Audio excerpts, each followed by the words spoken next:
Oi, gente, tudo bom com vocês? Sejam bem-vindos a mais uma aula. E a aula de hoje é para responder uma pergunta que a galerinha do sexto ano sempre me faz. Tia Paula, eu vi um problema com matemática que tinha um monte de letra, que tinha X, aí tinha os números. Professora, por que que tem letra, professora, na matemática? Não é matemática, é para ter só um número, professora. Por que que tem X? Por que que tem A? Por que que aparece Y? Por que que aparecem as letras, né?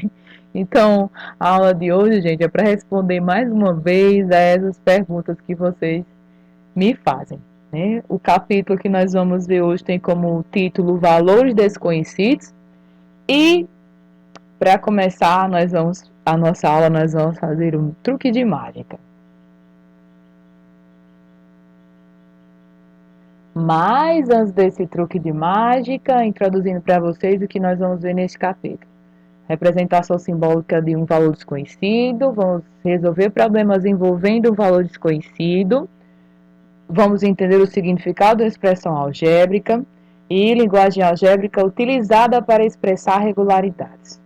Vamos ao truque de mágica prometida no início da aula. Pense em um número. Vamos lá? Todos podem usar as calculadoras se quiserem, certo? Mas escolha um número. Pense em qualquer número. Pegue esse número agora, multiplique por 2. Pronto. Pegue esse resultado que você obteve e acrescente 3. Pronto. Pegue agora este resultado que você obteve e multiplique por 5. Pegue esse resultado que você obteve e agora diminua 15. Pegue esse resultado que você obteve e divida por 10. Agora eu pergunto para vocês, o resultado foi ou não foi exatamente o número que você pensou inicialmente? Parece mágica, mas não é. Ficou curioso para descobrir como funciona esse processo? Será que ele sempre dá certo? Faz de novo, pense em outro número e faz o mesmo processo. Você vai ver que vai dar exatamente o número que você pensou. Então vamos lá. Não é mágica, é matemática. Então vamos entender o que é raciocínio algébrico. A matemática pode ser usada em nosso dia a dia para resolver problemas que envolvem valores desconhecidos. Por exemplo, qual é o número que, somado ao seu dobro, tem 12 como resultado? Para resolver problemas desse tipo, existem métodos, né? A matemática tem métodos de resolução de problema. Um dos métodos para responder perguntas assim é chamado de método de tentativa e erro, que você vai estimando valores, vai substituindo o valor que você pensou no problema, vai calculando o resultado até que dê certo, até obter o resultado desejado. Por isso que a gente fala tentativa e erro, porque você vai tentando e errando até acertar. Então, por exemplo, será que o número 5 satisfaz o problema? Para ele satisfazer, o que é que você tem que fazer? Pegar esse número, como está escrito no problema. Você vai pegar esse número, vai somar com o seu dobro e o resultado tem que ser 12. Então, vamos tentar 5, tá aqui, ó, mais o seu dobro. Como é que nós fazemos o dobro? Multiplicando por 2. Então, tá aqui 5, mais 2 vezes 5, que é o dobro, vamos calcular. Se eu faço 2 vezes 5 dá 10, 10 mais 5 dá 15. Deu 12 como resultado? Não deu 12. Então, minha estimativa, minha tentativa deu errado, mas a partir dessa tentativa, eu faço que deu errado, eu faço uma estimativa até conseguir chegar no valor certo, que eu preciso que o resultado seja 12. Então, ó, nossa tentativa, ela é em vão? Não. Dá para você ver se você está chegando perto do resultado ou não. Por exemplo, 15 está perto do 12, mas deu maior que o 12. Quer dizer que o resultado tem que ser um número menor do que esse que você achou. Nossa estimativa deu um valor maior que o 12. Então você tem que pensar num número menor. Nós tentamos o 5 não deu certo. Então o número desconhecido que nós estamos procurando ele é menor do que o 5. Então vamos tentar o 4. Ver se o 4 satisfaz o problema. Então eu tenho que pegar o número e somar com o seu dobro. Então está aqui o 4 somado com o seu dobro. Vamos lá, o dobro de 4. 2 vezes 4 é 8. 8 mais 4, 12. Olha só. 12 responde a nossa pergunta. Se você tem que pegar um número, somar com o seu dobro e ter 12 como resultado. Então, o 4 é o número que é a resposta da nossa pergunta. Outra forma de fazer isso é através de uma tabela.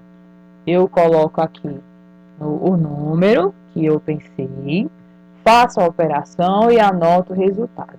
Vamos dizer que nós tivéssemos começado a nossa tentativa com o número 1. Então, está aqui o número 1 somado com o seu dobro, dá 3 o resultado.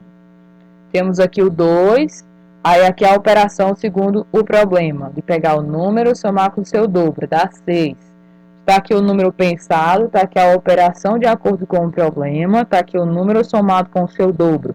Anotando-se o resultado, dá 9. Está aqui o 4, está aqui o 4 que nós já fizemos. Já pensamos no 4, fizemos a operação de somar ele com o seu dobro, que deu justamente o resultado requerido na questão, que é 12. Está aqui o 5 que também nós fizemos. O número pensado, a operação e o resultado. Novamente, descobrimos que o 4 responde a nossa pergunta. Preencha na tabela a seguir os espaços vazios com os números corretos a fim de satisfazer cada igualdade. Aqui nós tínhamos 15 mais o espaço vazio, que está faltando a gente preencher, igual a 26. Ou seja, qual é o número que está faltando eu colocar aqui, que somado com 15 dê igual a 26. Então veja, se você somar 10, vai dar 25. Não é o 10, então é mais um pouquinho para chegar no 26. Então, quem é o 11? Então, se você somar o 15 mais o 11, vai dar igual a 26. Outro método, eu falei do método de tentativa e erro, que é você ir tentando até chegar no resultado que você quer. O outro método é pensar na operação inversa, a operação contrária. Percebam, aqui é uma adição. Preciso saber, descobrir qual é o número que adicionado ao 15 dá 26, a adição. Outro método de responder é pensar na operação contrária. Qual é a operação contrária de somar? É subtrair. Então, se você perceba que se você pegar o 26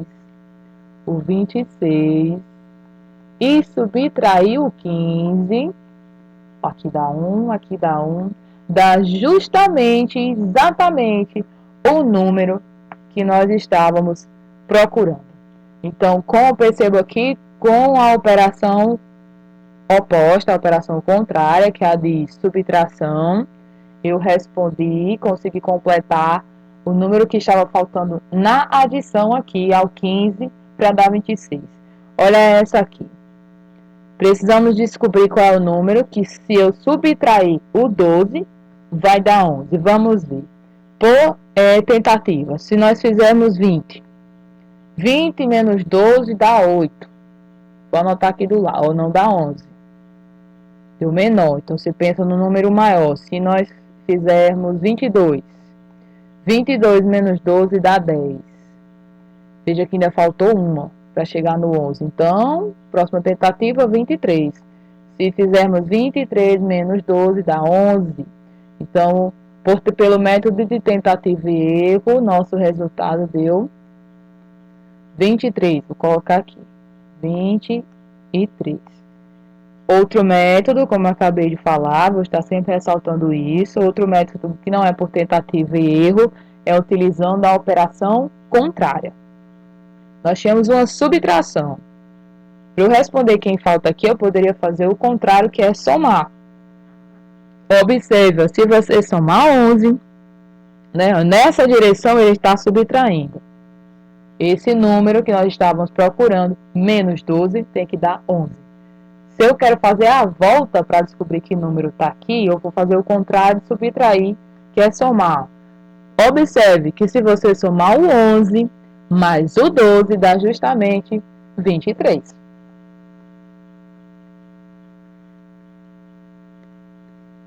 Prosseguindo, 7 vezes algum número tem que dar igual a 56. Quem é esse número que falta no espaço vazio? Então, se você quiser começar por tentativa, vamos lá, no total 5. Se eu fizer 5, 7 vezes 5 dá 35. Se você fizer o 6, 7 vezes 6 dá 42. Ainda não deu. 7 vezes 7 dá 49. Ainda não deu. Ainda está menor, então eu vou aumentando o número aqui, minha estimativa, até chegar no 56. Se eu fizer 7 vezes 8, 7 vezes 8 dá 56, então confere. Qual é o número que está faltando, então, aqui no espaço vazio? É o 8. O outro método que eu estou tentando ensinar, que não é tentativa e erro, é pensar na operação contrária. Nós temos uma multiplicação. Queremos saber o número que multiplicado por 7 dá igual a 56. Então, podemos procurar encontrar esse número através da operação inversa. Qual é o inverso de multiplicar? É dividir. Então, perceba que se você pegar o 56 e dividir por 7, vai dar exatamente 8, que era o resultado que nós estávamos, que era o número que nós estávamos procurando. Por último, qual é o número que dividido por 2 dá igual a 6? O 10, se você dividir por 2, dá 5.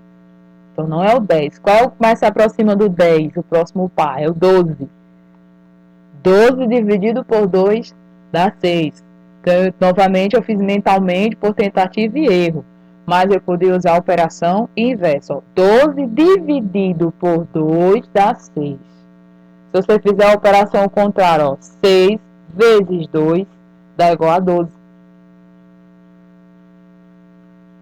Vamos aqui. 2. A soma de um número com seu triplo é igual a 48. Que número é esse? Vamos fazer pelo método de tentativa. Eu vou começar com 10. Por que eu vou começar com 10? Por que não, professor? Vai começar com 1, com 2, com 3? Por que não começar com esses?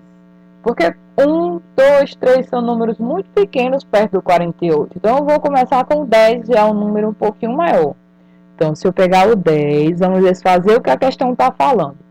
Somar um número com o seu triplo. O que é o triplo? É vezes 3. Então, 10 somado com o seu triplo. Está aqui o 10 e o triplo de 10 é 3 vezes 10. Então, veja, 3 vezes 10 dá 30, 30 mais 10 dá 40. Então, minha primeira tentativa não deu certo, mas foi uma primeira boa estimativa, porque eu cheguei perto do 48. Então, não cheguei perto ainda, preciso aumentar mais o número. Então, veja, se eu fizer o 11, tá aqui o 11. Segunda questão tem que somar com o seu triplo, então mais 3 vezes 11, que é o triplo. Vamos lá. 3 vezes 11 dá 33, 33 mais 11 vai dar 44. Não cheguei lá ainda, mas está perto. Vamos tentar o 12. O 12, como fala a questão, somado com o seu triplo, então 3 vezes 12. Vamos ver quanto é que vai dar. Mentalmente, 3 vezes 12 dá 36. Aí, 36 mais o 12 vai dar 48. Então, cheguei no resultado que a questão quer. Então, a soma de um número com seu triplo é igual a 48. Que número é esse? É o 12. Vamos fazer a 3.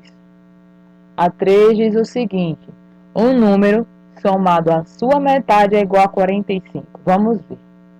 Se nós vamos fazer a metade do número, perceba que os únicos números que podem ter exatamente a metade são os que são divisíveis por 2. Lembra do capítulo anterior que os números que são divisíveis por 2 são números pares. Então, eu vou começar novamente, eu vou começar com o 10. Então, veja, está aqui o 10. Eu preciso somar um número somado com a sua metade. Então, eu vou colocar o 10 mais a metade de 10. Qual a metade de 10? É 5. 10 mais 5 dá 15. Nossa, deu bem distante do 45. Então, eu vou aumentar bastante esse número. Eu vou tentar o 20 agora. Veja o 20. O 20, o número somado da sua metade. Aí está aqui o 20, é mais a metade de 20, que é 10. 20 mais 10 dá 30. Ainda está bem distante. Eu vou tentar agora o 30. Está aqui o 30. Preciso somar 30 com a sua metade. É somado da sua metade. Qual é a metade de 30? É 15. Aí, ó, 30 mais 15 dá 45. Ó, deu certo. Ó. Chegamos no resultado que a questão quer. Deu igual a 45. Então, ó, um número somado à sua metade é igual a 45. Que número é esse? É o 30.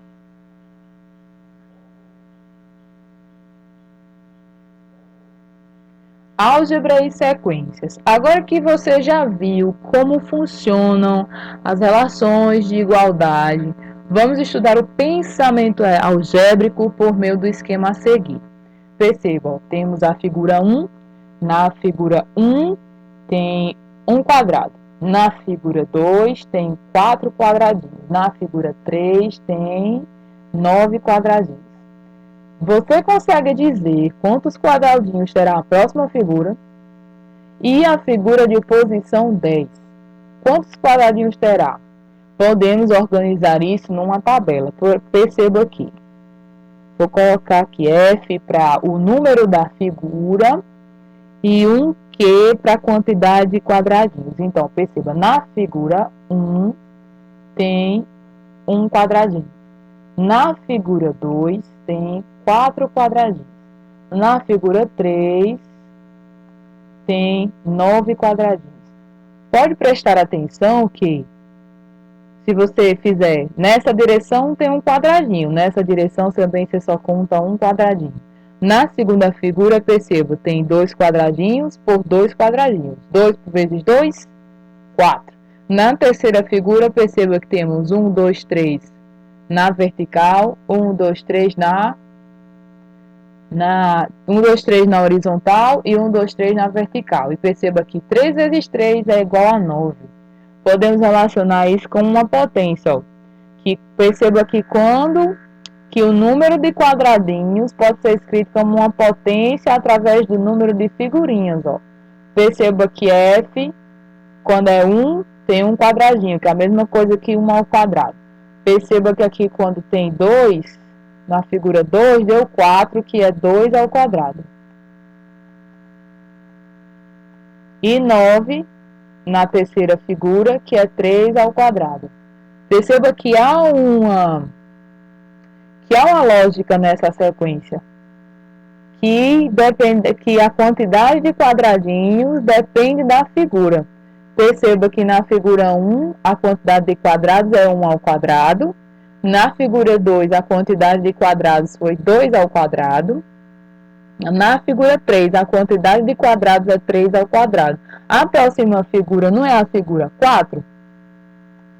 Então, podemos estimar que na figura 4, haverão 4 ao quadrado quadradinhos. 4 ao quadrado é 4 vezes 4, que é 16. Então, através da lógica dessa sequência, de como funciona essa sequência, estudando como funciona essa sequência, nós conseguimos dizer quantos quadradinhos haverá na próxima figura, prever quantos quadradinhos haverá na próxima figura.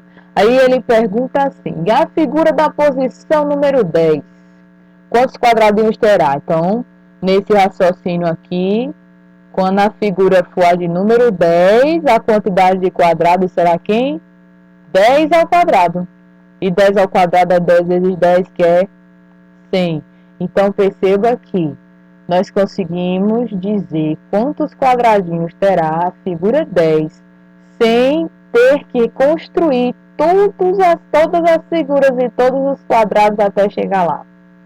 Simplesmente analisando a lógica, né, o pensamento dessa sequência, como funciona essa sequência. Então, você percebeu que cada pergunta leva a um questionamento matemático diferente? As perguntas são importantes para compreender, identificar e descrever em linguagem matemática as relações entre os números. Perceba que aqui nós estabelecemos uma relação entre quais números, entre quais valores? Entre o número da figurinha e a quantidade de quadradinhos presente nessa figurinha. Nós estabelecemos uma relação matemática entre dois valores, que eu representei cada um com uma letrinha. O número da figurinha eu chamei de F e a quantidade de quadradinhos correspondentes eu chamei de Q. Então, assim, será possível transformá-las em pensamento algébrico ou sentença matemática. Qual é a sentença matemática que eu estabeleci analisando a quantidade de quadradinhos? Que a quantidade de quadradinhos depende do número da figura e que nós pegamos o número da figura e elevamos ao quadrado para descobrir quantos quadrados tem, quantos quadradinhos tem. Essa é a sentença matemática desse problema. É pegar o número da figura e elevar ele ao quadrado para descobrir quantos quadradinhos tem. Então, na álgebra, quando usamos letras e números juntos em igualdades, temos expressões algébricas. Se eu fosse escrever uma expressão algébrica que representasse esse problema aqui, eu poderia escrever o seguinte, ó, que a quantidade de quadradinhos presente em uma figura é igual a... Como é que calculamos? Como foi que calculamos? A gente pegou o número da figura e elevou ao quadrado. Então, se eu perguntasse para você, na figura de número 11, quantos quadradinhos vai ter? A sentença matemática, a expressão algébrica que eu escrevi para representar o problema, diz que nós vamos ter que pegar o f e elevar ao quadrado. O f valendo 11. Vamos fazer então 11 ao quadrado. 11 ao quadrado é 11 vezes 11, 11 vezes 11 dá 121. Então, perceba que na figura de número 11, haverá 121 quadradinhos. Então, na álgebra, quando usamos letras e números juntos em igualdades, temos expressões algébricas. Nessas expressões, as letras representam variáveis. Por que variável? Porque o f varia. Perceba que no nosso problema o f varia. Quem é o f? É o número da figura. Ela varia, não só existe uma figura. Tem a figura 1, a figura 2, a 3, a 4, a 5, por aí vai. Então, essa letrinha F é uma variável. Representa algo que varia. E por que que eu usei a letrinha Q para representar a quantidade de quadradinhos, também é uma variável. Porque ela também varia. Cada figura tem uma quantidade de quadradinhos diferentes. Então, nas expressões, as letras representam variáveis. Ou como nós vimos anteriormente, nós também usamos letras para representar um valor desconhecido. Nós vamos ver problemas em que também usamos letras para representar ou um valor que varia, ou um valor desconhecido que nós estamos ali aplicando algum método para encontrá-lo. Então, sempre que você vê uma expressão que tenha números, que tenha letras, e tenha uma igualdade envolvida, é uma expressão algébrica. Damos o nome de expressão algébrica. Expressões numéricas nós estudamos até agora. Percebam que as expressões numéricas só aparecem números. E as operações que a gente estudou, de subtração, adição, multiplicação, divisão, pode ter raízes, pode ter potências, mas sempre apenas com números. Não houve letras até então. Então, quando você vê uma expressão que tiver letras e números, nós não chamamos mais de expressão numérica. Essa expressão que tem letras, você vai chamar de expressão algébrica. Então, vimos que é possível descobrir o número de quadradinhos em cada elemento da sequência, sem precisar desenhá-los. Nós calculamos para a figura 4, para a figura 10 e para a figura 11. Então, podemos resolver situações problema contendo valores desconhecidos, representando-os por meio de expressões ou sentenças matemáticas. Por exemplo, observe a tabela a seguir. A tabela e a balança a seguir. A balança, perceba que ela está em equilíbrio, marcando justamente no zero. Então, quando a balança está nessa situação, significa dizer que o peso que está desse lado é exatamente igual ao peso que está desse lado. Então, nós concluímos o quê? Que essas 5 maçãs juntas pesam 1 quilograma, Tem um peso de 1 quilograma. Na verdade, o correto é falar massa, Tem uma massa de 1 quilograma. Nós podemos representar essa situação através de uma expressão algébrica. Nós podemos fazer o seguinte, em termos de desenho, perceba aqui, em termos de símbolo. Está aqui, uma maçã, mais uma maçã, mais uma, mais uma, mais uma maçã, igual ao peso de 1 quilograma. Ou ainda podemos dizer 5 vezes Aqui representando a maçã, né? A massa da maçã, o peso da maçã, 5 maçãs dá 1 quilograma. Então, isso eu posso escrever somando. Também nós sabemos que uma soma pode ser escrita através de uma multiplicação, né? Podemos fazer 5 vezes a maçã, ou 5 maçãs dá igual a 1 quilograma. Então, para representar a maçã, matematicamente, eu posso escolher uma letrinha. Eu gosto muito, tenho muito costume de usar o X, o Y, essas letras assim, lá no finalzinho do alfabeto.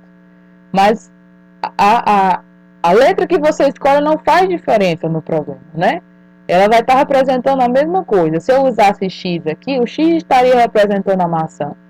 Se eu usasse o Y também estaria representando a maçã. No caso aqui, se usássemos M para representar a maçã, teríamos então que 5M, 5 vezes M, é igual a 1 quilograma, ou simplesmente 5M igual a 1. Então, perceba que acabamos de encontrar uma expressão algébrica, né, ou uma sentença algébrica que representa a situação. 5M igual a 1. Se você quisesse, por exemplo, descobrir o peso de cada maçã. Por exemplo, nós tínhamos que 1 quilograma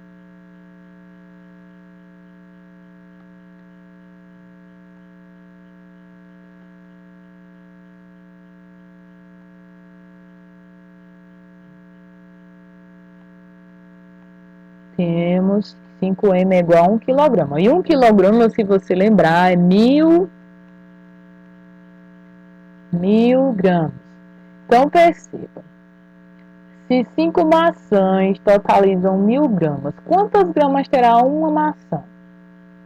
Você pode resolver este problema, este questionamento, novamente, pelos 2 métodos que eu ensinei. Um, por tentativa e por erro, ou então pensando,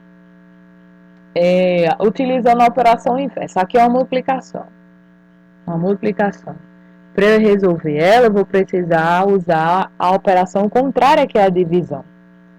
Se 5 maçãs totalizam 1000 gramas, então divida 1000 por 5. Se você dividir 1000 por 5, vai dar 200 gramas. Então, eu posso concluir que cada maçã pesa 200 gramas. Para conferir, se você fizer 5 vezes 200 gramas, vai dar igual a 1000 gramas. Mas o objetivo aqui, neste momento, que eu queria mostrar para vocês, é pegar uma situação problema, e encontrar uma expressão ou uma sentença que represente essa situação.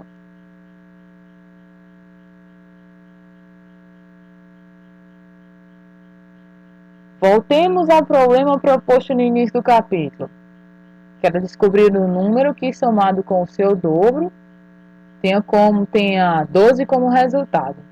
Aqui ele representou o valor desconhecido com um símbolo, visto que, novamente, um valor desconhecido tanto pode ser representado com um símbolo ou com uma letra, um quadradinho, uma bolinha. O símbolo pode ser um quadradinho, uma bolinha, uma estrelinha, alguma coisa. Então, por exemplo, aqui ele escolheu um círculo. Aí, para representar esse número, ele colocou um círculo. Aí aqui ele escreveu o círculo, o símbolo, somado com o seu dobro. O dobro significa 2 vezes esse número. Então, está aqui o símbolo, o círculo, e está aqui mais 2 vezes o círculo. Tem 12 como resultado. Então, isso tudo aqui é para dar igual a 12. Ó. Então, assim, a expressão que representa o problema é essa daqui. Símbolos são utilizados, mas variáveis, no caso as letrinhas também são usadas. Se eu quisesse usar qualquer outra letra, se eu quisesse usar N para representar um número, então ficaria assim, ó, um número mais seu dobro, ou seja, 2 vezes N tem que dar igual a 12. Apresentei o mesmo problema, mesma sentença, só usando uma letra no lugar do símbolo. Então, novamente, nós podemos usar variáveis ou letrinhas para representar um valor desconhecido, ou como dito anteriormente, para representar valores que variam. Nas sentenças matemáticas, é possível omitir o sinal de multiplicação entre o símbolo do valor desconhecido e o número. Então, se eu escrevesse assim, ó, n mais 2n igual a 12. Sempre que você vê escrito assim, ó, 2n, significa que subtende-se que há um sinal de multiplicação aí. Então, perceba que se você tem 4x, o que quer dizer isso? 4 vezes x. Se temos 7y, qual é a operação subentendida aqui? É a multiplicação, é 7 vezes y. Temos 12h. O que é um 12h? É 12 vezes h. Se você tem o a, tá aqui. Esse a sozinho aí, professora, quer dizer o quê? Que subtende que tem um 1 só, apenas um 1 multiplicando. Só que nós vimos que na multiplicação o 1 é um elemento neutro. Então, tanto faz eu escrever 1 vezes a ou escrever o a sozinho. 7b, lemos 7 vezes b. Ou você pode falar 7b, mas lembrando que o sinal que está omitido aqui é sempre o sinal de multiplicação. Todos os outros sinais nunca serão omitidos, sempre vão aparecer. Nas sentenças matemáticas, o único sinal que às vezes aparece omitido, aparece não, né? Se está omitido, não aparece. O sinal que está omitido é o da multiplicação. Observe o que eu falei até agora, que não importa qual é o símbolo ou a letra que você está utilizando, se é o X, se é um A, se é um B, se é um Y, não, para representar o valor desconhecido. O que importa o que a igualdade significa na expressão algébrica. Isso é o que importa. O que é que essa letrinha está representando é o que importa.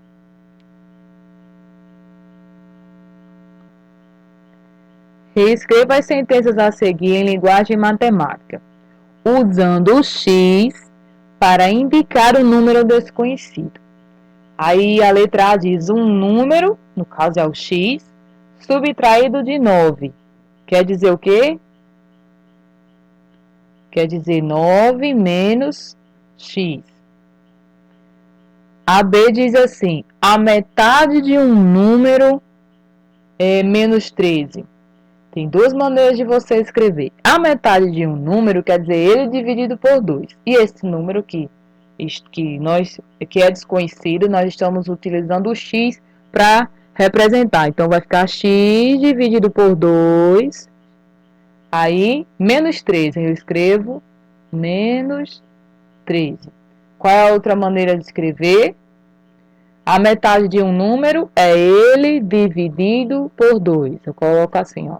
X dividido por 2. Aí, menos 13. Menos 13. Só usei o parênteses para separar as operações, mas se não quiser usar o parênteses, não usa, pode ficar x dividido por 2 menos 13. Por quê? Porque já estudamos que a divisão é feita primeiro, né? Tem prioridade antes da subtração. O triplo de um número mais 12 é igual a 142. Então, vamos por partes. Um número é um número desconhecido, então eu uso o x. O triplo desse número é que significa 3 vezes x. Aí ou você escreve 3 vezes x, ou pode simplesmente escrever 3x, subentender omitir o sinal da multiplicação. Então, aqui é o triplo de um número, está aí, 3 vezes esse número.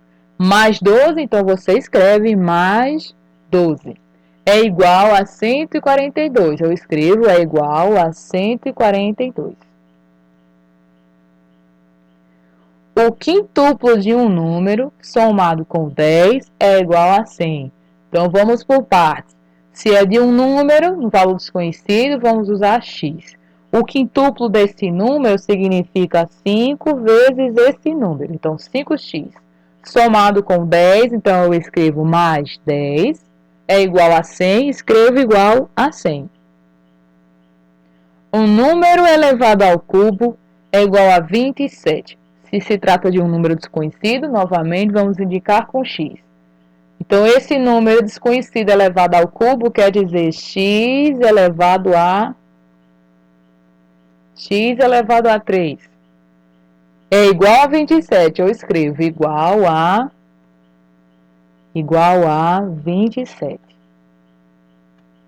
Então, é ler, né, como eu falei, a questão, a pergunta, é importante interpretar, né, é importante ler e interpretar, entender, para depois escrever esse questionamento, esse problema, escrever ele de forma algébrica, né, de forma matemática. Vamos fazer isso novamente aqui na 2. Represente simbolicamente as frases a seguir.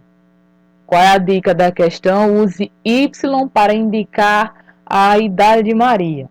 Aí A diz o seguinte: a idade do seu pai, que tem o triplo da idade de Maria. Nós vamos representar a idade de Maria com Y. Então, o triplo da idade de Maria é 3 vezes Y. Então, não conhecemos a idade de Maria, representa o valor desconhecido. E a informação de que a idade do pai é o triplo da idade de Maria é representado matematicamente como 3 vezes Y. A idade do seu irmão, como podemos representar simbolicamente? É 4 anos mais jovem que Maria. Se ele é 4 anos mais jovem, quer dizer que ele tem 4 anos a menos. Se é 4 anos a menos do que a idade de Maria, então eu escrevo a idade de Maria menos 4. Então está aí, ó. A idade de Maria é Y, então colocamos Y menos 4. A idade do seu primo, que é 4 anos mais velho que Maria. 4 anos mais velho quer dizer que ele tem 4 anos a mais que Maria. Qual é a idade de Maria? É Y. Se é 4 anos mais velho, então mais 4.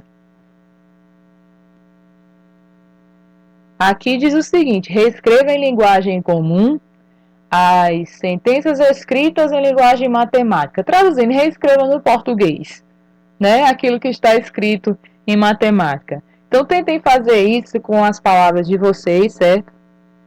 E comparem depois com a que eu vou deixar gravada no vídeo. Então, escutem.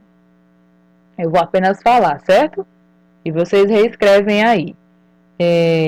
Temos x dividido por 3 mais 5 igual a 21.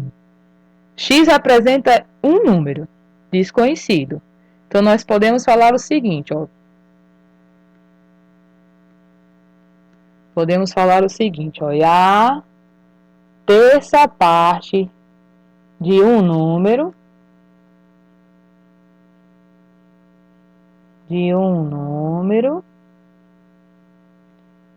representa x sobre 3. Aí temos mais 5. O mais quer dizer que ele está somado. Aí eu coloco somado com 5. Tem o resultado sendo igual a 21. Aí eu coloco é igual a 21.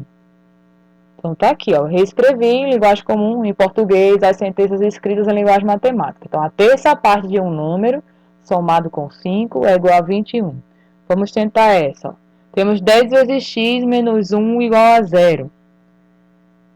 O 10 eu posso dizer que é se fosse 2 era o dobro, se fosse 3 era o triplo, se fosse 4 era o quádruplo, se fosse 5 era o quintuplo, 10 é esse aqui que fala, ó. Então, o decúplo de um número, que é o x, né? De um número, aí temos menos 1, então eu escrevo menos 1, ou falo subtraído os 1, né? É igual a 0.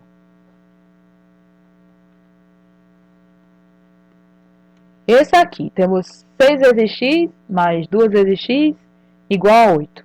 Nós podemos dizer o seguinte: 6 vezes x é o sextuplo de um número. Seguindo, temos uma soma, então, somados. Temos 2 vezes x, então é o dobro de x com seu dobro. E temos igual a 8, então é igual a 8.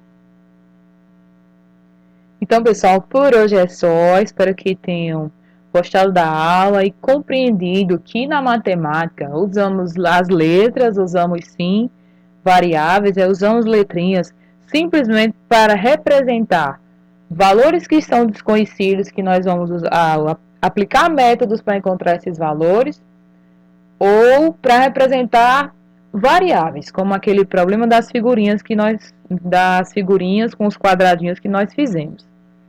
Certo? Então, fiquem com Deus, até a próxima aula. Qualquer dúvida me procurem. Fiquem em casa, se cuidem e aquele abraço.